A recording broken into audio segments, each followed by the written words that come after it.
যে নৃশংস বর্বরোচিত ভাবে তাকে আঘাত করা হয়েছে, মারা হয়েছে, তার দেহের দিকেও তাকানো যাচ্ছে না। সুখেনের 3:30 থেকে রাত্রি 11:30 অব্দি ওর ডিউটি আওয়ার ছিল।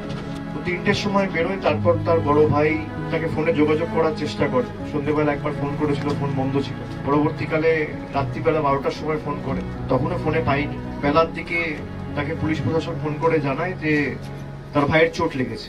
তারপর গিয়ে তিনি তার ভাইয়ের মৃতদেহ দেখে প্রায় ভেঙেই পড়েছে, সেখানেই প্রায় অজ্ঞান হয়ে যাওয়ার মতো।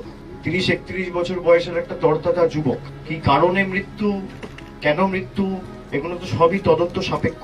আমি কোনো মৃত্যু নিয়ে রাজনীতি করি না, কিন্তু গত 6 মাস 8 মাসে একাধিক ঘটনা, বিশেষ করে বিজেপি শাসিত যে রাজ্যগুলো রয়েছে, আমি তার সাথে এই ঘটনাকে যুক্ত করতে চাই না। তার কারণ পুলিশ তদন্ত করছে এবং সবকিছু তদন্ত সাপেক্ষ।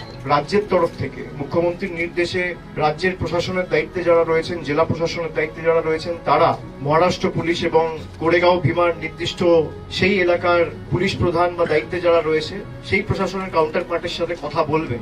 এই দায়িত্বটা মহারাষ্ট্র পুলিশের। 7-10 দিনের মধ্যে কোন রকম কোনো ব্যবস্থা না নিলে তারা কেস ট্রান্সফার করে দিক স্টেটে, আমি 50 দিনের মধ্যে ব্যবস্থা নিয়ে দেখাবো।